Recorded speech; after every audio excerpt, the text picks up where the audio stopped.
Have you ever experienced loss? I came very close when I was a senior in high school. You see, I was on my way to the school campus for band competition, and our band director was very strict about tardiness and was known to mercilessly leave late students running behind the band bus as he drove off. So I planned to rush into the local Pizza Hut and grab lunch before the competition. And when my order was ready, I dashed out of the restaurant, pizza, drink, and keys in hand, and I placed my personal pan pizza on the roof of my car, inserted my keys into the door, set my drink in the cup holder, quickly closed the door, and rushed off to campus. Now, my high school was about 5 minutes away from campus, and 4 minutes into my journey, I remembered my personal pan pizza. And for the next minute, all I could think of was my beloved pizza.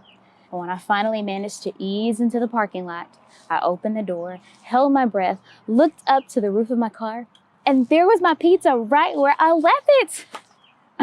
I'm just kidding. It was gone. It was long gone. I don't know where it flew off, and I was devastated. I think I cried actual tears that day. And to this day, I still remember the pain. Let's go on a journey. I grew up in the country of Mississippi, and by country, I mean my family had cows and chickens and pigs and donkeys, and you could find me running through the pasture behind our home, clinging to my daddy and tiptoeing around the cow patties. And if you don't know what cow patties are, they are not burgers. I arrived at my parents' doorstep after 22 years of marriage. I was adopted and an only child, and I was their answer to prayer. And my dad treated me like it. He never scolded me, he never raised his voice, and he never, ever called me by my name. Instead, I was baby girl, baby, sweetie, sweetie pie, darling, and my favorite, sugar pie. I was 100% a daddy's girl, and my dad was my angel. And in August of 2020, he gained his wings. As you can imagine, that was a difficult season for me. I was the baby girl, and the dreams of a future that included my dad were gone. But during his graveside memorial service, something caught and held my attention. Flowers.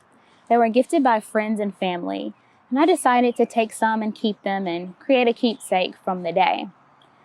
And set in my mind that I would press them and paint them and frame them.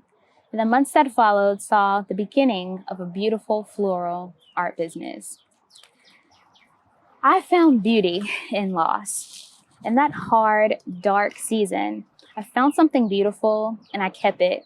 And I held on and I held on tightly. And that beauty brought joy and peace and purpose to the months that followed as I was devoting my time, my attention, and my love to something so special to me. So what does my story have to do with you, and why am I here? Well, I'm here to ask you to step into a new era with me. An era where we view loss as a seed that wasn't buried, but planted. And when a seed is placed underground in a dark and lonely place, it has tremendous potential. That seed can become vegetables to feed the starving, or a cotton blanket to clothe the freezing. It could be a wooden beam in a shelter, or pages in a timeless novel. And that seed can be a flower whose goal is to make someone feel loved. And a seed's impact can be far-reaching. It can reach as high as the tallest California redwoods or as wide as the face of the earth.